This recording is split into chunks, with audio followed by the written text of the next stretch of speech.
What's up, degenerates? This is Locked In. I'm your host, Mason Cameron, at PFF_Mace on the Twitter. With me, as always, my partner in crime, Vishaal Gupta, at Vishaal_Gupta95 on Twitter. Not gonna lie, it was a tough week last week for us, but it's okay. We're gonna bounce back this week. We have some bangers, I might say, kind of slotted up for us in the slate this week. I'm excited to break it down. How are you doing? How are you living? Doing good. It's a long season. Every now and then you're gonna have some tough weeks, but it's always how you bounce back, right? So that's what we're gonna do this week, and we're gonna come out hot, and hopefully everything works out this weekend. Yeah, I couldn't have said it better myself. And it makes me feel a little bit better that it wasn't just us. Everybody and their mom and their dog all had a tough week. But it's okay. The NFL's just like that sometimes. There is still a lot of parity, even though we think we have it figured out. And sometimes it just doesn't quite go the way that you're thinking it will. The cards don't fall the way they should. And, sometimes the Jets just beat the Eagles. That's just how it works. For So, sure. but we actually get to break into a pretty, it wasn't a great one, but it was like an interesting watch, at least like coming down to the wire at the end. So for Thursday night, we're going over. Why can't I share my screen now? There we go. We are breaking down what happened on Thursday night when the Jags took on the Saints. Oh, what happened in this one? So Jacksonville ended up covering plus 2.5 on the road. They end up winning money line. So obviously the over on 40.5 was the game total. They had 55 total points. New Orleans, they're just not stellar offensively. 3 field goals in the first 3 quarters. They even missed one. They're extremely vanilla offensively. And sometimes you look at this roster and it's easy to think oh, the Saints, they just don't have the weapons. I mean, there are other teams out there that have significantly worse weapons than this Saints offense that get more out of them. For sure. Frankly, you have Michael Thomas, Chris Olave, Alvin Kamara's back. And now I know that, Michael Thomas, Alvin Kamara haven't been anywhere near where they were at their peak. This is just still very questionable. Carr, he missed a few last night. They had 55 attempts, pick 6 for Jacksonville. What's up with the New Orleans offense? Or is there something up, or is this kind of to be expected? I'm pretty surprised that given Jacksonville hasn't been necessarily world beaters offensively, that they struggled this much in this one. What did you make of them? Yeah, Jacksonville is in an interesting spot for sure. I mean, 5-2. I think they have to feel pretty good after their 1-2 start to the season. Kind of felt like they were panicking out there. The team wasn't necessarily playing very well. And to be honest, this is still not a team that is playing like a team that you are expecting to do a whole lot in the postseason, given what they're doing right now. But because they're 5-2, they've given themselves a lot of leeway where they can, figure some things out. You can let Trevor Lawrence get back to 100%. I mean, he looked pretty good last night, but I'm sure that knee is still bothering him a little bit. So you can get him back to 100%. You can try to figure out what kind of, why is the passing game not necessarily working the way we envisioned it coming into the season when we brought in Calvin Ridley and had all these high hopes. But the rushing game is on point. ETN has been fantastic the last 3 weeks. The pass rush, I know we talked about this like 3 weeks ago before they kind of broke out. Like, where is Josh Allen? Where is Trayvon Walker? Josh Allen has showed up. He is balling out right now, and if he's going to continue to do that, this is now becomes a team that can compete because you bring that pressure up front. You have you don't necessarily have top end dudes in the back end, but you have good enough players in the back with like Darius Williams, Alua Khan, and all those guys in the back. They have enough guys in the back where you would feel comfortable if they had to go up against some of these better offenses in like Kansas City and Baltimore, if you are able to rush the passer with Josh Allen and some of those other guys up front. So I would definitely be very encouraged if I was Jacksonville heading, going towards forward with the rest of the season. They still have some things to figure out, obviously, but again, they've given themselves that leeway at 5-2 to figure those things out. On the flip side for the Saints, I mean, I think the Saints might be primary example of we have a serious quarterback problem in the NFL right now. I feel like we've known that, but I think there was a lot of hype for some younger guys taking steps in the last year or two that just haven't. So now the overall quarterback talent pool has really diminished, it feels like. And when you have a guy like Derek Carr, who I think a lot of people would have pegged to be like right in the middle, if you're trying to rank all the quarterbacks, I think Derek Carr pretty nicely slots into that 15, 16, 17 type range. But when your guy in the middle is giving performances like Derek Carr has this season, I mean, what does that tell you about the guys who are ranked below him, who I think we would agree are not as talented as he is, if he's not even able to perform at an average level? I think we just have a serious quarterback problem around the league. And if you don't have a quarterback, it really doesn't matter what talent you have around him. I think there's a lot of teams that would give a lot to have somebody like Chris Olave and Rashid Shaheed on the outside as your primary weapons, not even to bring in Alvin Kamara and Michael Thomas. So if they can't succeed with all of that, then there's just not a lot they can do. And I mean, this is still a team that is going to be in playoff contention just because they have such an easy schedule, but it feels like it's going to be difficult for them all year. Nothing's going to come easy for them. And I think part of it too, like we talked about, is like, hey, Derek Carr is supposed to be this kind of middle to, bottom of the top third tier. He's kind of like Mm-hmm. right there in between that middle of the second tier and kind of towards the top, depending on how everybody else is playing around the league right now. Now, we could be having a completely different conversation right now if Foster Moreau just doesn't drop a touchdown on a busted Yeah. coverage in the back of the end zone, and we could be having a different conversation.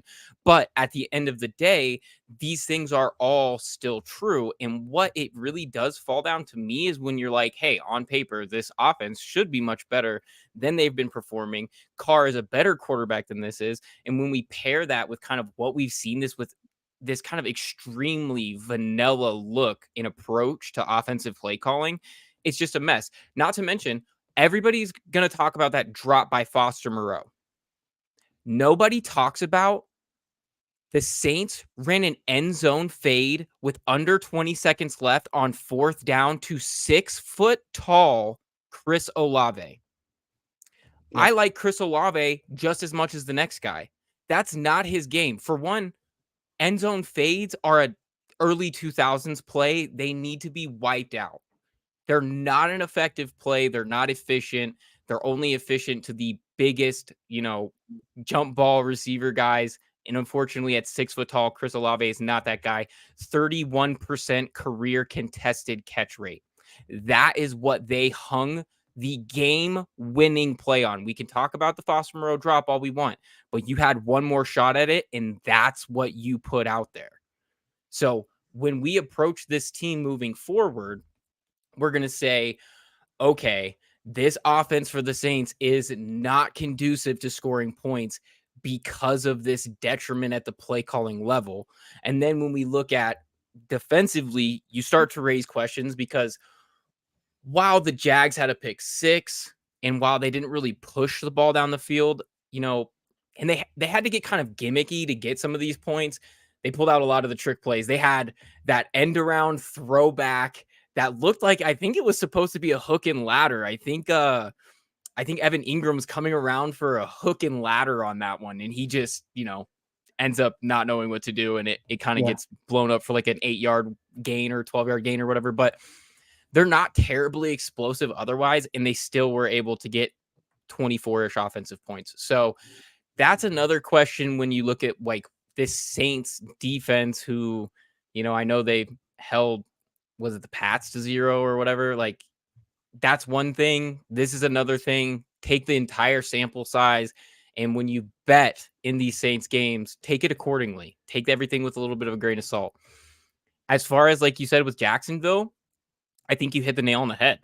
Like, they are 5-2, but maybe there's a little bit to be desired with what they can accomplish. We'd like to see maybe, some of these Calvin Ridley investments kind of pay out, and that's going to be something to watch moving forward. But like you said, they have a longer leash because they've played decently well, even at their kind of floor, I guess I would Yeah. call it. So I'm interested to see how that moves moving forward, but I definitely what is up with the AFC South, I guess. It's definitely not going to be Tennessee. Let's not worry about them anymore. Yeah, I know, right? Okay. Something that we've been foreshadowing for Oh yeah, years for sure. now. Years now. All right. So the first game, so we're getting into the games on the week. For anybody that's not aware, we don't hit every single game every week, but if you do have a game that you want to check out, go on to importantnonsense.com, become a member, get access to our Discord, and that's where you can ask us all the questions about your ticket for the week, any bets you're liking, anything that you want us to break down. We're happy to do it right there in the Discord. And you can also ask any of the fantasy guys any questions for your lineup. A lot of good stuff going on in there. But I had a little tidbit before we break into the week. So we didn't do terribly great last week, but we still ended up like 500 or above. And that, a lot of it was because we did really well on game totals. Specifically, we hit a bunch of unders, like a ton of unders. A lot of unders. And so I went back and looked. Last week, there were just 2 overs in the NFL in one push. All of the rest of them were unders. And quite a few of them were under by a good bit. So, I hate to sit here and think like we as bettors often are kind of how do I say? I think sometimes we fall into this like pattern of being like under. But a lot of the times that's just where the numbers have fallen. And specifically this year, that is where the numbers have fallen. We kind of talked about it a minute ago with how quarterback play has been thus far this year.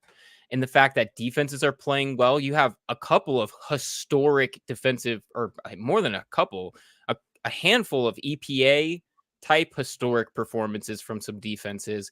Cleveland, San Francisco, they've been fantastic. You have some great offensive performances, but outside of the Dolphins, who are pacing the league by a wide margin, everybody else is kind of just in that tier 2. Not many of these offenses have really elevated in that supreme tier 1.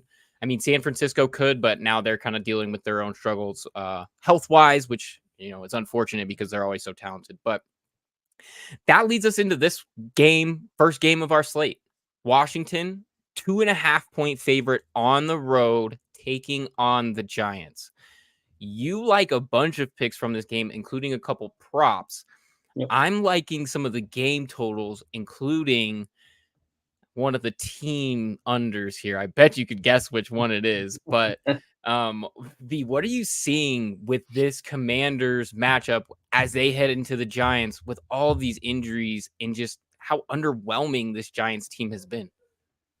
Yeah, so I'm definitely going to start off with taking Washington minus 2.5 here. I think this is a really nice line if you can get it under the 3 points.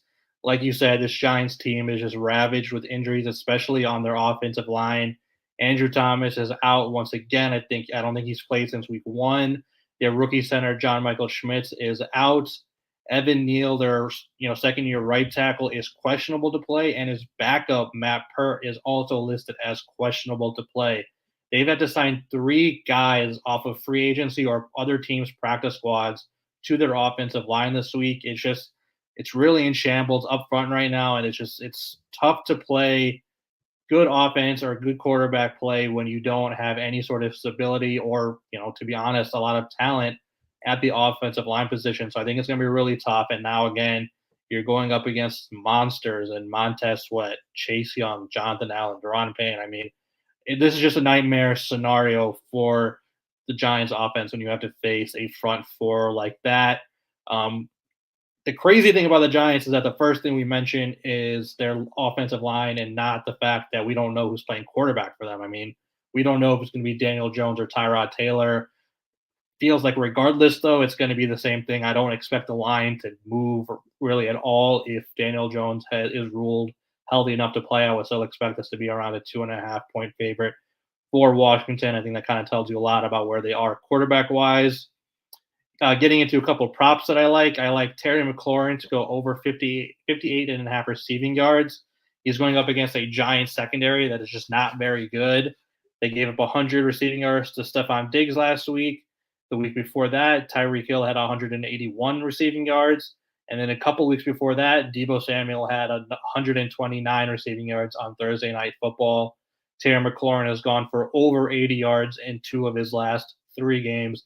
I think this is a low number given his lack of production so far this year, but that Giants secondary is just way too vulnerable. And then the other prop I like is Darren Waller to go over 36 and a half receiving yards. This is quite a low number. He is averaging 47 receiving yards per game, and he has gone over 42 receiving yards in 2 straight games. In both of those games, he has 18 combined targets, and that's with both Daniel Jones and Tyrod Taylor under center. So he is starting to become that number one option that everybody envisioned when he was acquired in the offseason. And if that continues, he should blow past this 36 and a half number. Yeah, that all makes plenty of sense, which is with Waller. I mean, he's been such a talent. It's just his health has been such an issue for them. And when he's on the field, 36 and a half is such a doable number for him. It makes sense, regardless of kind of who they're putting at quarterback. You did say also, which I completely agree with, regardless of who they end up starting under center, this line's probably not going to move a whole lot. Look at what Tyrod Taylor did last week. They only had 9 total points to show, but he had 3 big time throws and only 1 turnover worthy play.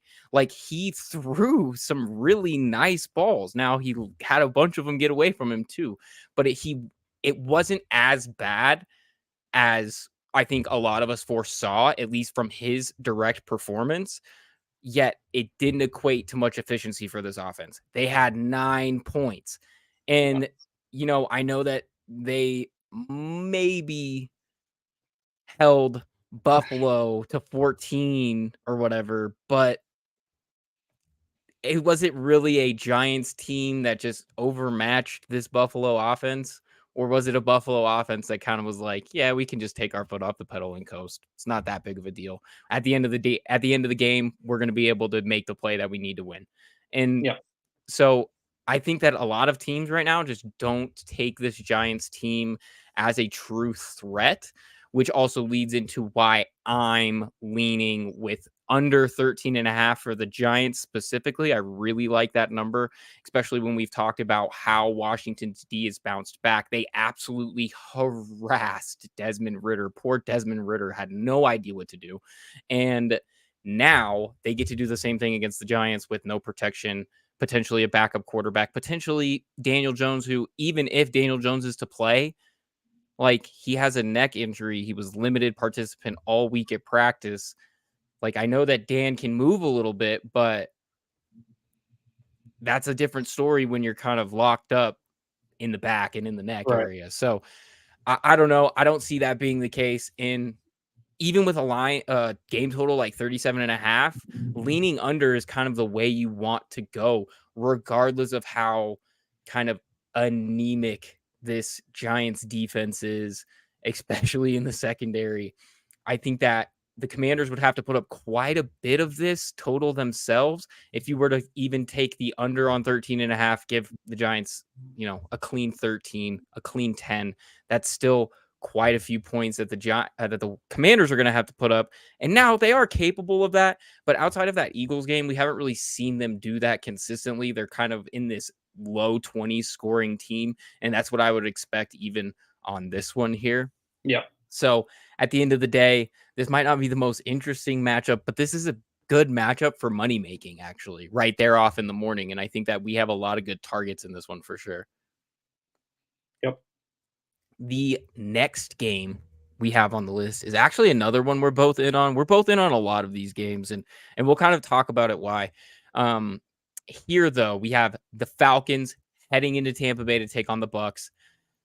The Bucks, 2.5-point favorites. I'm not gonna lie, I'm a little shocked that it's under 3 specifically. For me, we've talked about this Bucks team a lot. And I know that last week we kind of, took a beating because we both did like the Bucks to play a pretty close game against the Lions, and the Lions just ended up coming out and playing really, really well. And I Yeah. think when you look at what happened in that game, it wasn't like the Bucks played horribly.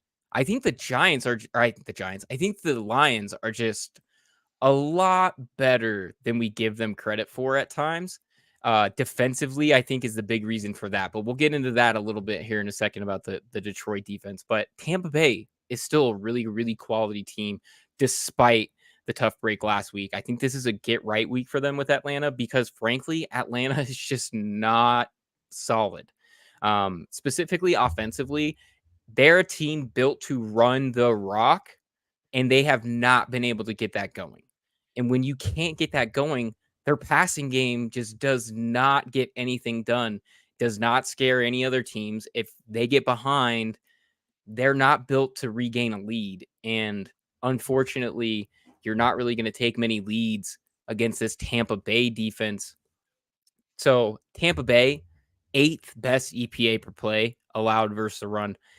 And last week, when we talked about like how they didn't actually play a horrible game against Detroit, they sacked Goff 3 times. They had like 17 pressures. Atlanta crumbled against Washington's pass rush, like we just talked about in the last game. Imagine what Tampa Bay is going to be able to do once they clog up the run. As soon as you let them tee off in the pass rush, I think it's just a wrap. So Mhm. that's the way that I see this one specifically. And as good as Tampa Bay has been against the spread this year, it's really just Atlanta's a putrid 1-5 against the spread this year. And that's a tough look from a team that we rode against the spread for a while up to this point last year. So it's a catastrophic meltdown for them. I get that they're 3-3, but I don't feel like they've played like they're 3-3.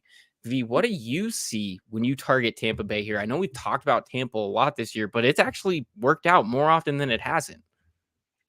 Yeah, for sure. And I think that game last week was tough for Tampa Bay. I kind of felt like they were not really competitive and they were really out of it for most of that game. But man, if there was like 2 or 3 deep shots that Baker just missed throughout the game, that if he hits even like one of those, it's a very different game. I mean, there Right. were just like a handful of throws down the field. I think all of them were pretty much to Trey Palmer, and Baker just kind of missed him. And we know he's a capable enough quarterback where he should be hitting those more often than not. And if he's able to hit just one of them, I think it's a different game. There was another play very early in that game where Mike Evans is running down the seam and he's wide open. It's a busted coverage by Detroit. Baker sees it, he throws it to him, but the ball gets tipped at the line of scrimmage and picked off, setting up Detroit in the red zone.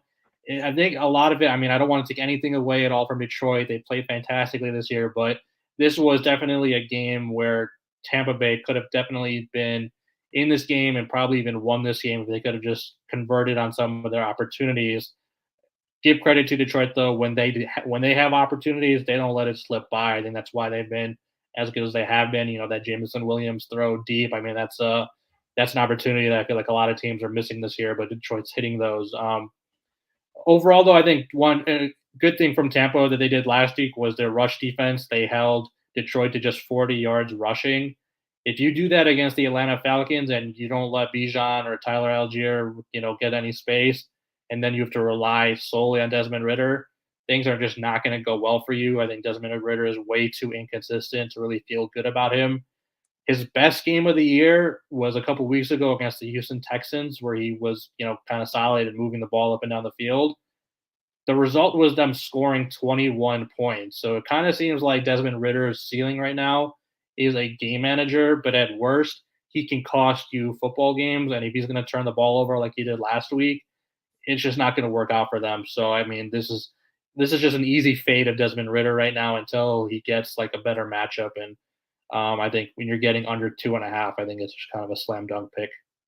Right. Yeah, I think that's another big piece of this one too when you're under that 3. I'm not really sure where they're thinking that Atlanta is earning that extra half point from the traditional, -3 at home, but Right. I guess we'll see there. But I completely think you hit it on the head too. The run game dies and the Falcons just crumble. That's just how it works with them. And they haven't been able to get it going much this year. So I don't know if this is a get right moment for them at all. So I'm right there with you. -2.5 Tampa Bay. That's an easy one. And we can jump into the next one, which is actually going to be an awesome matchup. Oh So we yeah. have the Lions heading into Baltimore. And I'm not going to lie. At first, I was a little worried because I feel like this is a matchup that Baltimore actually does well with. But I'm going with Detroit, baby. You can't pass on Detroit after what they managed to do last week. And frankly, that's why I'm leaning this way this week. So we talked about, and you said it pretty well too. Detroit takes advantage of these opportunities that they're given that other teams just don't always get. And I feel like it's almost a little bit of the opposite with Baltimore. A lot of the times they're giving away some of these opportunities and making these games closer than they need to be. And you just can't do that against Detroit. So Baltimore is actually coming home from London and a 3-game road trip. No matter how you cut it, that's a tiring trip. They actually match up well with Detroit. Like I said, Baltimore's D, fourth best EPA per play allowed on passing snaps. But is that just a product of them playing some kind of underwhelming offenses? Their last 3 came against Cleveland, Pittsburgh, and Tennessee. I think we can all agree those aren't exactly world beaters on offense, not exactly the most productive or efficient units in the league. So maybe the matchup and strength of schedule, which I can also talk about. ESPN, I saw your graphic, Detroit and Baltimore strengths of schedule being in like the top 5. On what planet does Baltimore have a top 5 strength schedule? I get that everybody kind of counts it differently, but I just talked about who their last 3 played were. Let that just sink in about the level of games that they've had to play at versus like what we just saw Detroit do with Tampa Bay. Tampa Bay matched up well with Detroit too. Goff had 48 dropbacks. They kept that run game down and they still won by 2 scores. Granted, it was only 20 to 6 or whatever, but it's still 2 scores. So when I look at this Detroit team and I see, okay, maybe Baltimore's slightly propped up and we've seen what Detroit can do and how they're a really opportunistic and well-rounded team. I'm not super afraid if they have to drop back and throw the ball a ton. It's going to put this Baltimore Ravens secondary and that kind of grade to the test for them. Detroit, at the end of the day, is 5-1 against the spread this year. And even more impressively, since hiring Dan Campbell, how many how many games do you think they've been underdogs since hiring Dan Campbell? In 2001. They hired Dan Campbell in I think 2001. quite a bit because I think in 2021 they were still definitely not a good team, and I think Right. last year when they started off 0-8 or whatever, so I think they've been underdogs quite a bit in their span. Right. So they've been underdogs 29 times That's a lot. since 2001. That's a lot. They are 20-9 against the spread as a dog since hiring Dan Campbell. That's good coaching right there. Go howl at the Moon Lions because you are the glory dogs. And I'm taking the Lions +3 on the road. Is there anything that you're seeing from this matchup, V, that I might have missed out? I think you hit a lot of it on the head. I think what you said at the beginning was definitely very true. Detroit is a team that takes advantage of their opportunities, and something we've talked about Baltimore a lot for the last couple of years is, man, they shoot themselves in the foot a lot, man. They have a lot of leads that they just can't hold on to because they're just not doing the small things correctly all the time, which is something you need to do if you want to be a successful team in the long term. So definitely going to be interesting to see what they do this week. One area I was thinking about targeting, I'm still kind of mulling it over, is maybe the over in this game at the 42 or 43, depending on where you get it. I think there could be a decent chance for points in this game. Jared Goff has done a tremendous job of taking care of the football. So if they can, go on long, sustained drives, they're a good team at converting in the red zone when they get there. So I think they should be able to do their part of it. And then I think Baltimore certainly has the talent to do it, but we just don't see it all the time. I mean, last week they had to settle for like 7 field goals, 6 or 7 field goals. So I mean, you can't really count on that every week. So if they can just become a little bit more efficient when they do get into scoring position, I think you'd be a lot more comfortable taking in over when it's kind of as low as 42. So that's just something I'm going to be considering over the weekend. Yeah, that makes a lot of sense, and I could definitely see it being the case also because, you know, we know what the Detroit offense can do at their peak. We know what Yeah. Baltimore's offense can do at their peak. And now both of these defenses have been playing well, but if everything is clicking on both sides, they are definitely efficient units. So Yeah. it'll be something to watch for sure. For sure.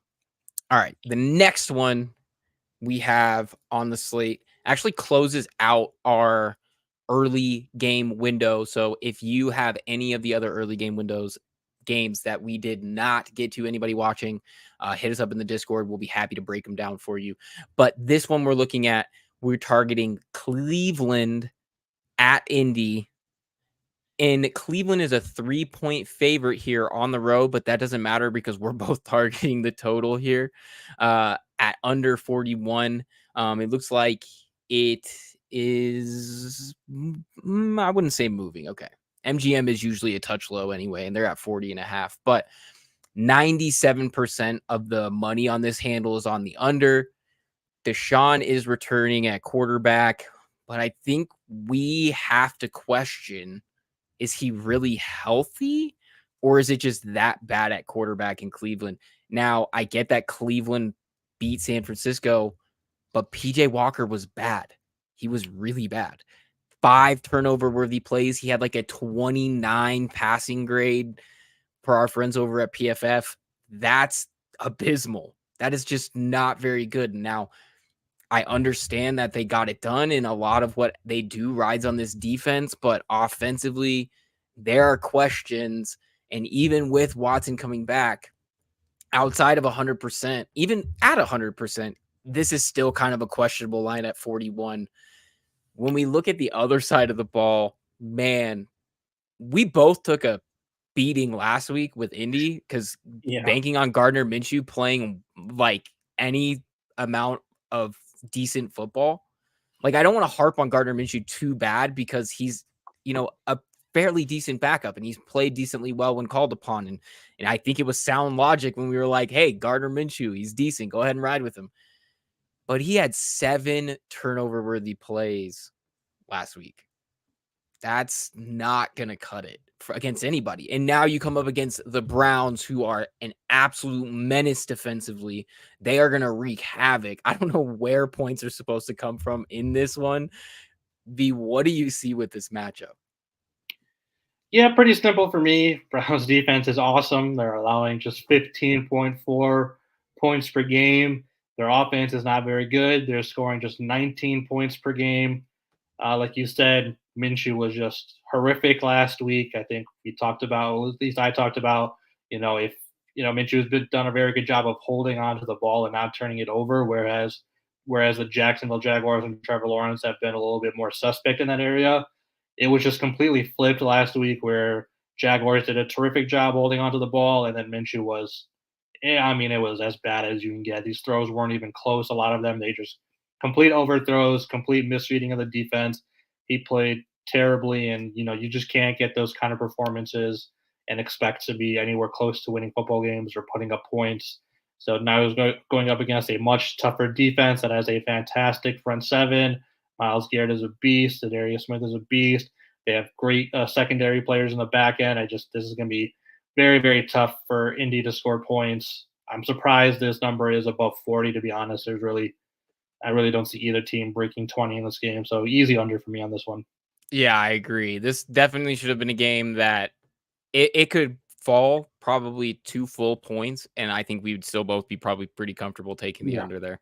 So I'm right there with you. I couldn't agree more. I don't know where they draw up points from this because it's just doesn't really make sense what's going to fix what's happening in Cleveland right now, specifically offensively. I know that Watson obviously is a capable passer. There's a reason that he, has the deal that he has, although it may be questionable to say the least, but something's got to give at some point, and these teams are being built on their defense right now, not their offensive production. On no planet should this game have gone over 40.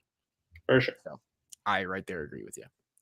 All right, into the afternoon slate, or the later slate, I guess technically. See, they're different for me. I always people look at me weird when I'm like, oh, the morning slate. People are like, the morning slate kickoffs at 1 p.m. And I'm like, dude, it's 11 for me. Okay. It's also another reason why this kind of like, West Coast mountain time, people underestimate it, but I get prime time football at 6 p.m.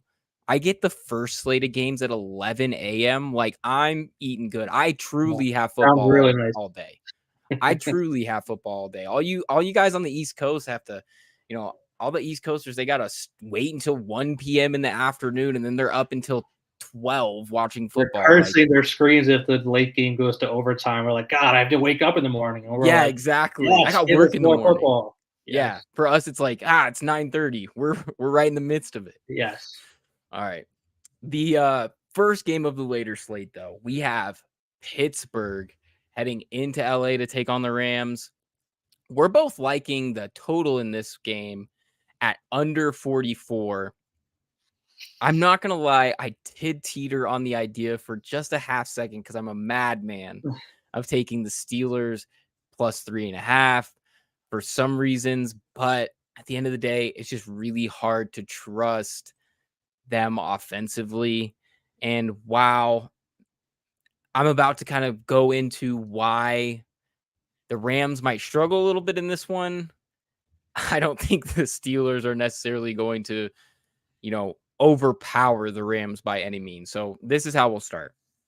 Um, I don't understand why this game isn't a little bit further, but it's okay. Defensively, okay, let me back up just a second. Defensively, yes, the Steelers are a good enough team to keep this game within 3, and when the Rams are actually functioning, this game should be nowhere near 3. But that's where we have to question of what Rams team are we going to get? When we look at what happened with this Rams team so far this season against teams that actually rush the passer well, against the top 10 pass rushes in total pressures, they are 0-3, 1-1 against the spread, and 2 unders, 17.6 points per game. Now that says a lot when you go against teams that can pass rush. Every other team, their offense just functions perfectly. They look great. They look way better than a 3-3 record would indicate. But as soon as this Rams offense starts taking on some pressure and people start figuring out, kind of their flow and their rhythm and their play calling, it becomes tough. So I don't actually have any of the numbers right in front of me, but I would venture to think that they kind of start games stronger, end games a little bit weaker. But what's going to happen when they are trying to get off some of these play actions that they like? No Kyron Williams. They have a bunch of backs that they just picked up off the street. They're not really going to draw that as much attention as they might usually. And then you just get these Steelers pass rushers the ability to tee off on you and not really bite down on some of these play actions. I think that can be an issue, just like it was when we saw the Eagles. Now, they kept pace with the Eagles for a little bit in that game, but in the end, the Eagles pass rush figured it out and they just started eating them alive, and then they couldn't get anything going. That's kind of how I see this game going, which brings me to one of the bigger props that I like this week. So I'm actually leaning towards an under on Matthew Stafford's passing yardage at 261 and a half passing yards, but I'm also leaning towards an over on interceptions. Now, Stafford, I think a lot of people are looking at Stafford's box score stats and being like, whoa, Stafford's really struggling this year. And I get that that's what my prop has put down. But really, Stafford has only really struggled against these teams that rush the passer well. 4 of his 5 interceptions this year have come in games against these good pass rushing teams, and 2 of which have come under pressure. So what that tells me is that teams start to pressure him. He might throw one their way, and then even if they don't get that pressure there, he still kind of feels that phantom pressure. He's uneasy, rushes throws, and you can kind of see it in his processing. As much of a vet as Stafford is, and as good as he is at commanding that offense, the numbers don't always look that way. He hasn't passed this yardage line in the last 2. I really don't see this being the one either, especially if he's being harassed by these Steelers pass rushers. So, do you see that one going a little bit differently, V, or what are you making of this matchup and why you're also leaning on the under? Yeah, definitely leaning the under on this one. I'll start with Pittsburgh on offense, and I mean they've just been abysmal this year offensively. They're averaging 15.8 points per game. That's the third lowest in the league. And the craziest stat I've probably seen all year so far, they've scored more than one offensive touchdown just once this year. And that's when they scored two against the Raiders on Sunday night a few weeks ago. They've scored more than one offensive touchdown in just one game this year. That's almost impossible. I don't care how bad you are. That is just so hard to do. And you can't tell me it's because they don't have talent. I mean, you have George Pickens, you have Najee Harris, you have Jalen Warren. I know Deontay Johnson has missed some time, but I mean, geez, that is still good talent. You have Pat Fryermuth, who's a very talented tight end. The unacceptable levels of incompetence on that offense. It just can't continue like that if they want to be a successful team. But now they're going up against a Los Angeles Rams team that has a surprisingly good defense. They have allowed more than 23 points just once this year when they did it against the Niners in week 2. They've allowed less than 20 points 3 times this year. So I just don't see this being a game where Pittsburgh suddenly emerges on offense, and this is going to be another struggle for them. And then on the flip side, I think a lot of what you said, I think Pittsburgh's defense has the playmakers to keep the Rams in check. You know, we talked about their pass rush with TJ Watt, Alex Highsmith, and they're definitely going to be able to get pressure. The Rams' offensive line is nothing to feel great about. There's definitely holes and weaknesses there. And I think Pittsburgh has enough guys in the back end where they're going to be able to keep the Rams in check a little bit. This is not going to be like some crazy Cooper Kupp game where he's going to get 200 yards or anything like that. So this is not going to be a situation where it's a heavy one-sided over where the Rams are going to be able to do the bulk of the work. This should be a relatively close, low-scoring game with both defenses coming out on top. Yeah, and another thing that needs to be noted too is that even on paper, when we talk about like the Rams receiving core with Cooper Cup and Puka Nakua, it's like as much as on paper, and when you go and play that on Madden, I bet you they're great.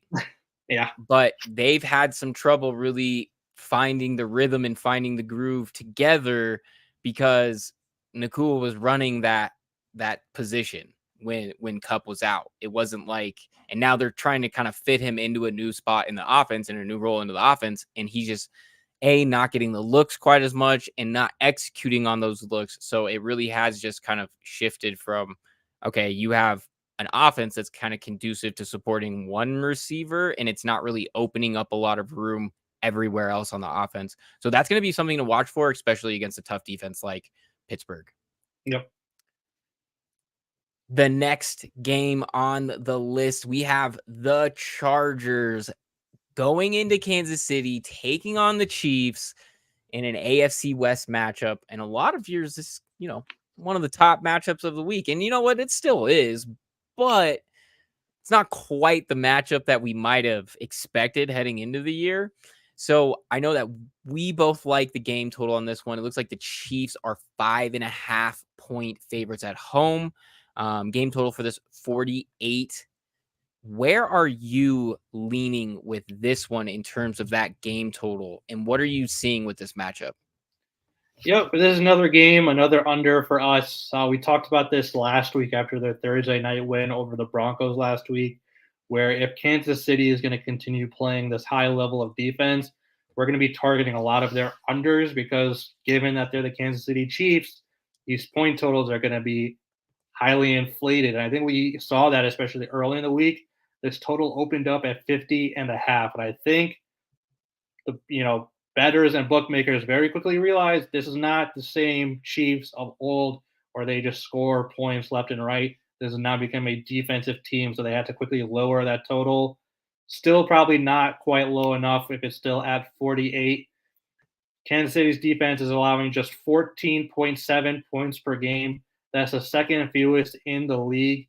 They are also ranked in the top 5 in passing yards allowed per game at just 184. On the other side, Kansas City's offense really hasn't taken off this year. They've scored more than 27 points just once this year. That game against Chicago in their blowout win in week 3.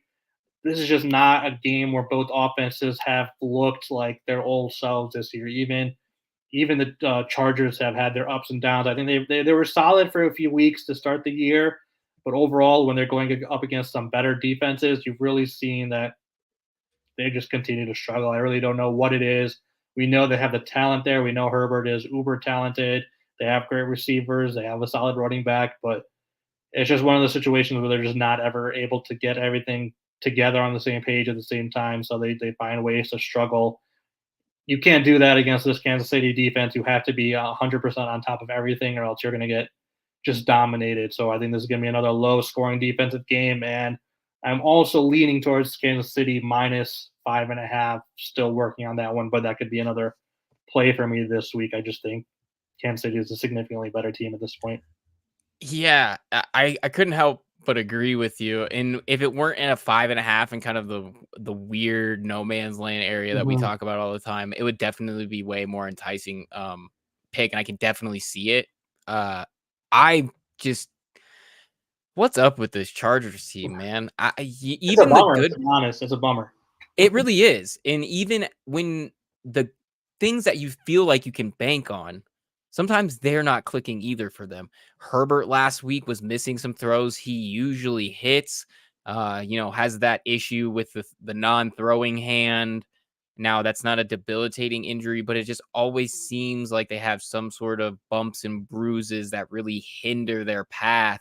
And now they haven't necessarily had troubles health-wise, but they've had troubles with in-game decision making would be one I would say. And as much as I love going for it on fourth down, even in high risk, high reward, high leverage situations, some of what they're doing over there is kind of confusing in terms of kind of the play calling, the in-game decision making, and then unfortunately, even some of the good things they count on a regular basis, like Justin Herbert, just aren't quite pulling all the weight that they used to.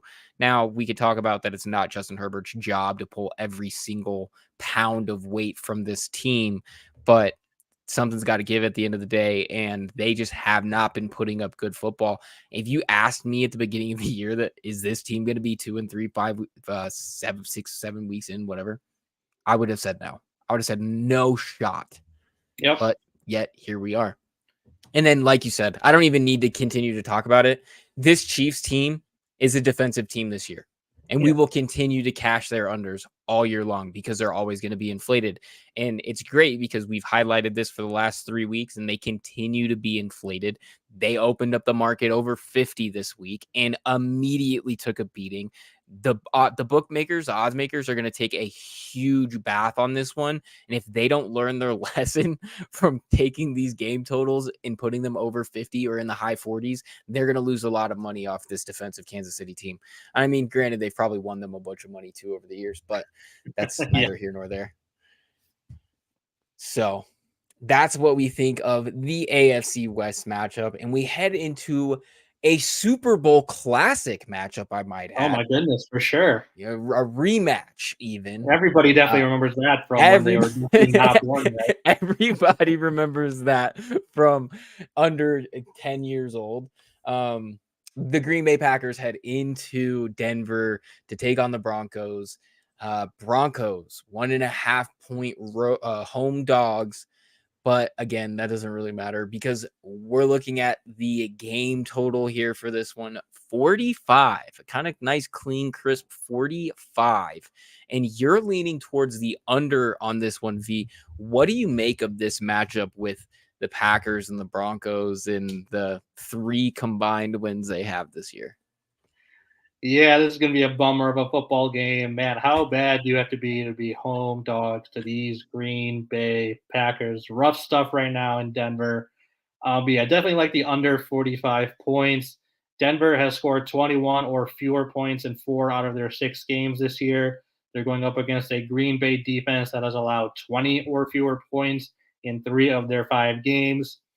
Green Bay's offense has scored 20 or fewer points in 3 straight games. Jordan Love has struggled since his great start to the season where he had 6 touchdowns over the first 2 games. But since then, his accuracy has been a real issue for them. He ranks last in the league in completion percentage over expected.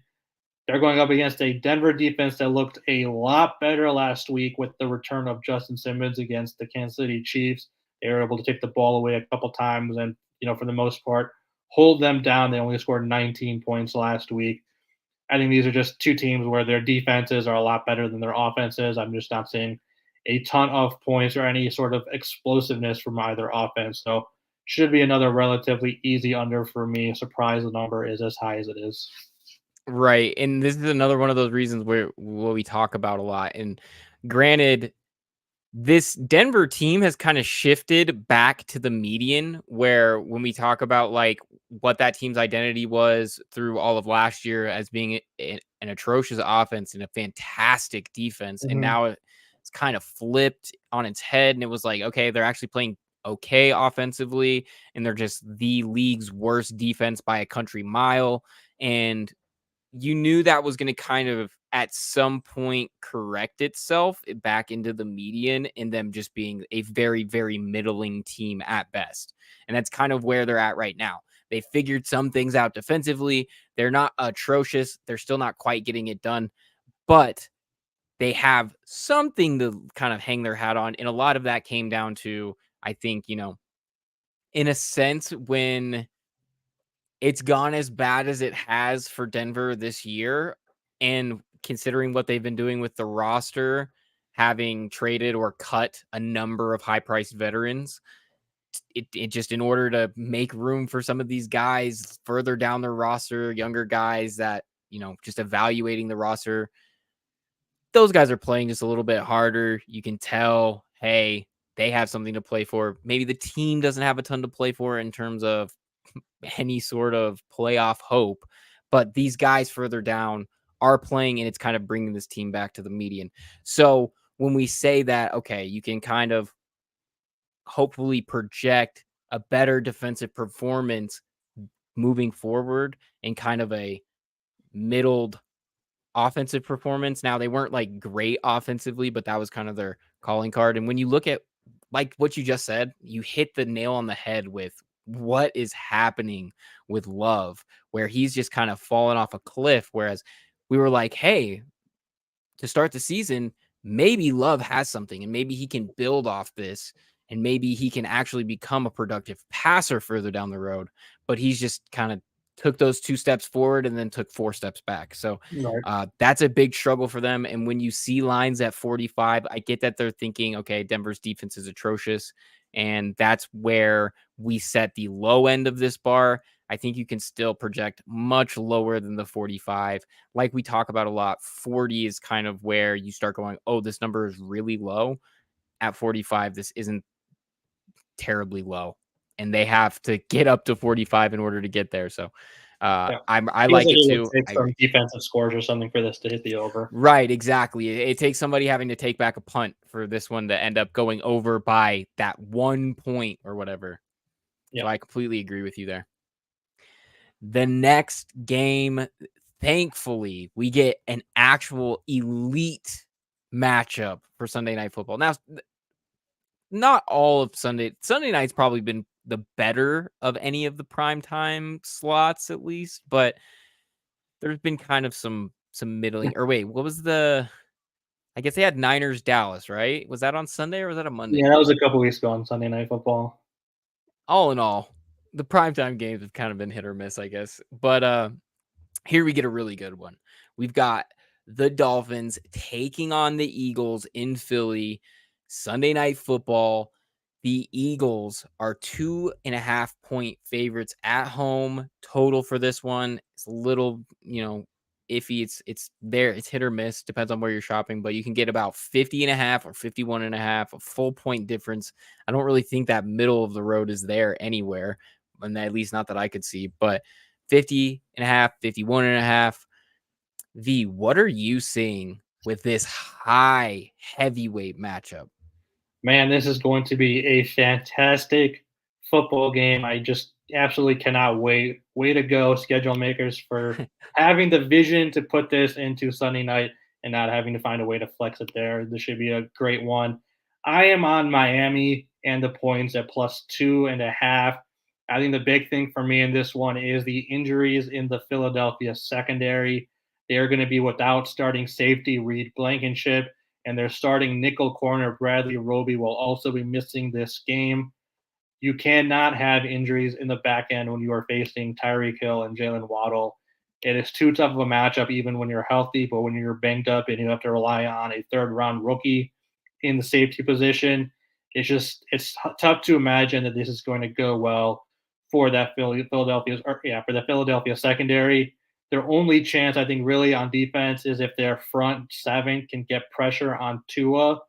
They're going to be missing Teron Armstead at left tackle again. So if you can get Jalen Carter and Fletcher Cox and all those guys to put pressure on Tua, you're going to have a chance. But one of the best things we've seen this year is Tua's ability to not take sacks. He has been sacked just 6 times this year.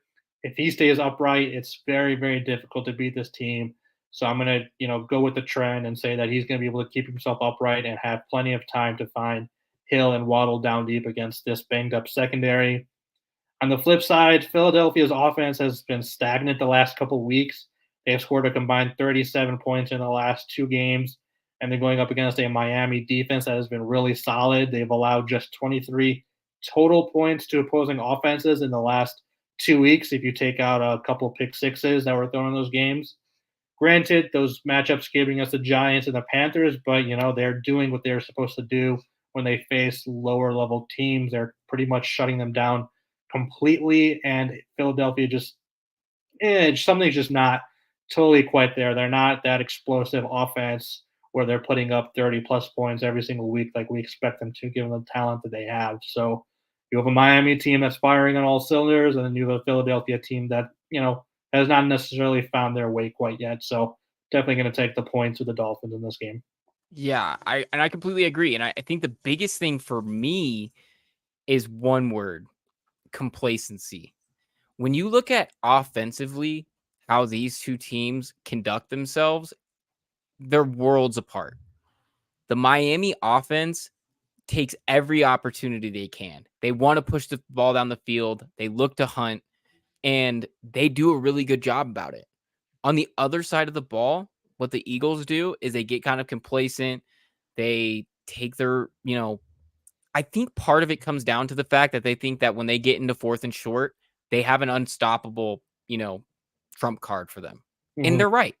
When you're able to generate that pressure and we can talk about the legitimacy of the brotherly shove or the tush push or whatever goofy name they want to call a traditional quarterback sneak with a little extra oomph behind it. But like, we can talk about the legitimacy of if that play should exist or not on a different day in a different forum where I'm sure everybody's already argued it to death on Twitter.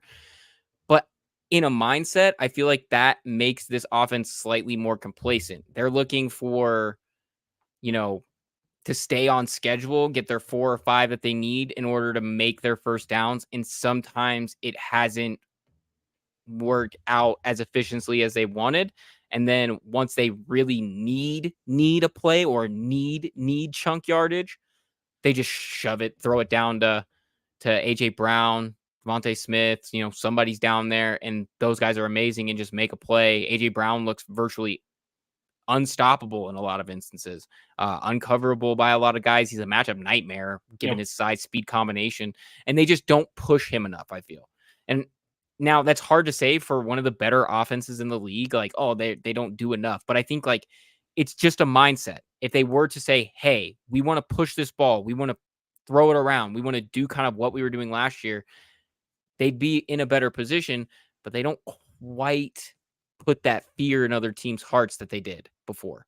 And that's a big question when you come up against a team like Miami, who is all gas, no brakes.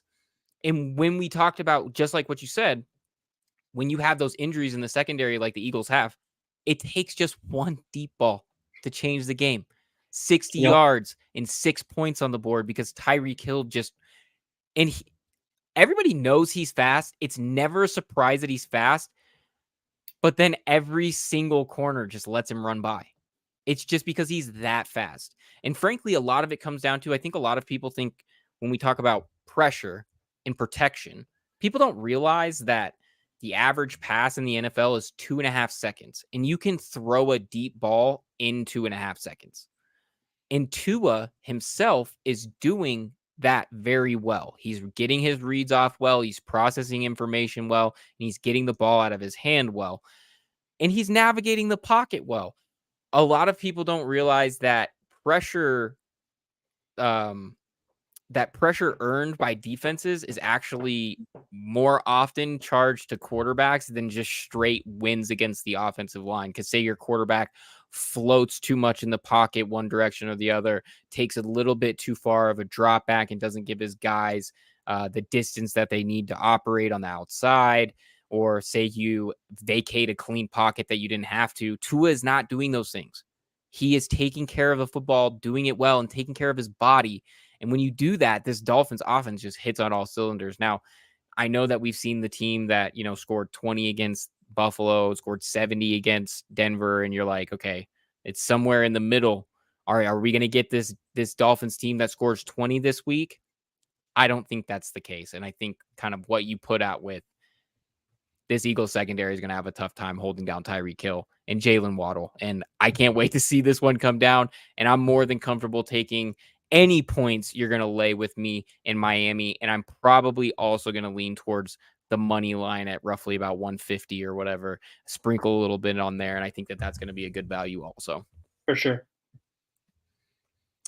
And then the last game on the slate, Monday Night Football, we have the San Francisco 49ers taking on the Minnesota Vikings. And, this could have been a much better matchup, but unfortunately, some injuries are kind of taking the wind out of this one. Excuse me, had a little burp come on. What are you making of this matchup, V, and what are you targeting in this one? Yeah, I am taking the 49ers and the points in this game. San Fran -7.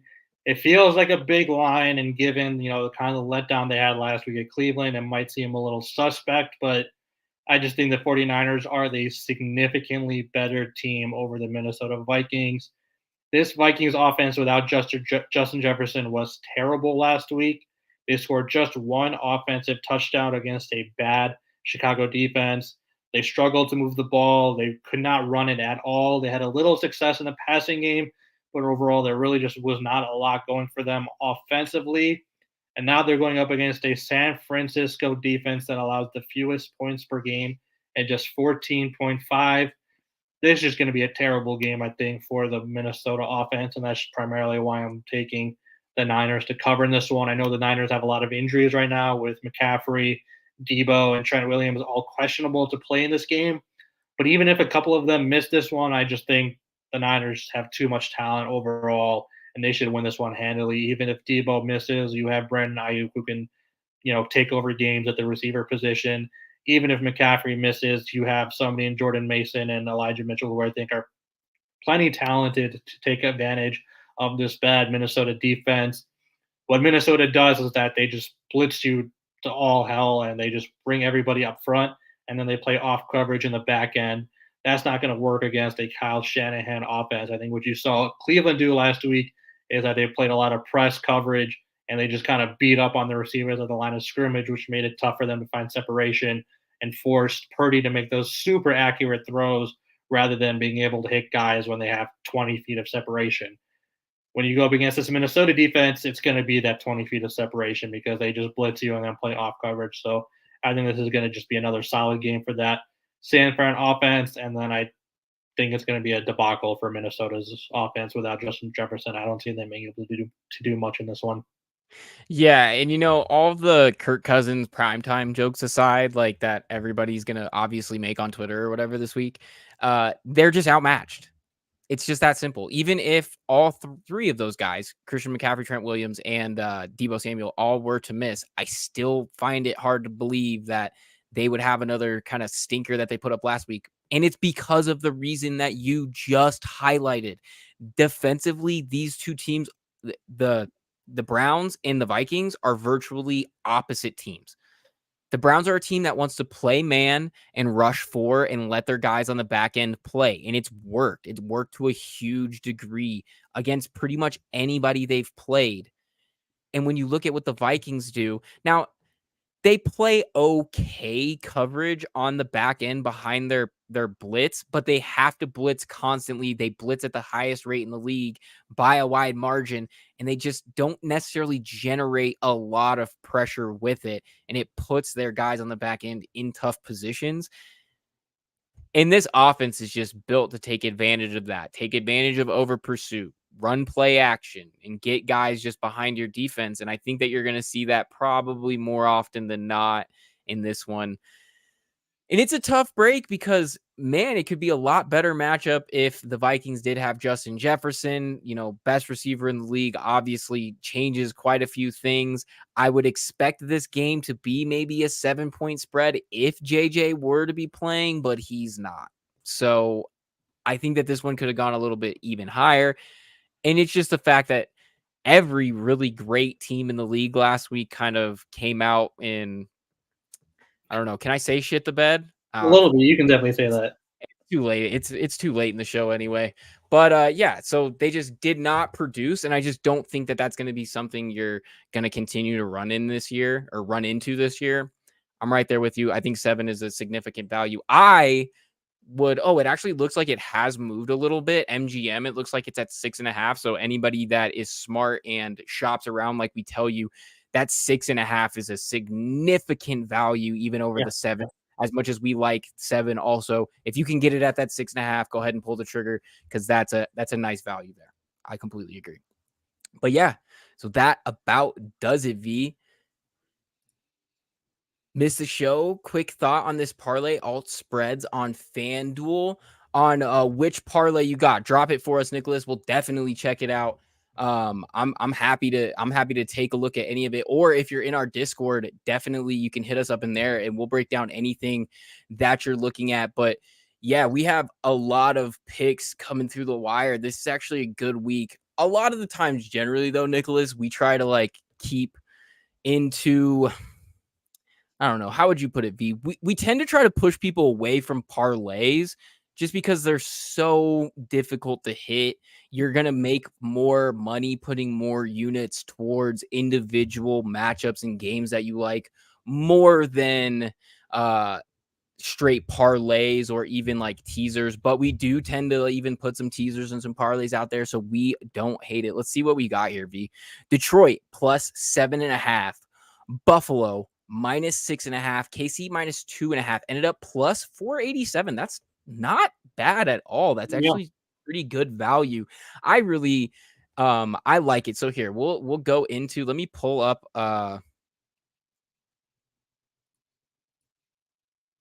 there we go. All right. Okay. Let me pull up the slate again here and we'll look at it a little bit closer. But yeah, I on the surface, I like it. I think it's definitely a really good look here. So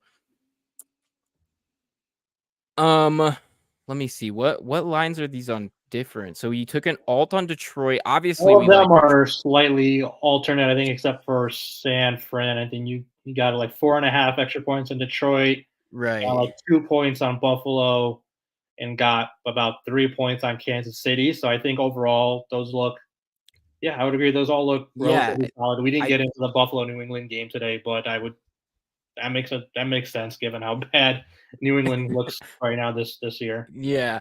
And I think the kind of underwhelming aspect of what Buffalo, kind of put out the last couple weeks and being okay, they're over a touchdown favorite on the road, even though New England has just been atrocious, which also, by the way, shout out Brett Coleman. Love the Brett Coleman video breaking down the New England offense. It's a really good watch. If anybody hasn't gone to see it, definitely go check it out.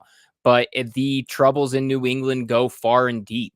Offensively, they have a lot of struggles, and I don't think we need to beat a dead horse with the end of the show on New England struggles offensively. But yeah, I think that Buffalo definitely stands a great chance to bounce back from their slight hiccups the last couple of weeks.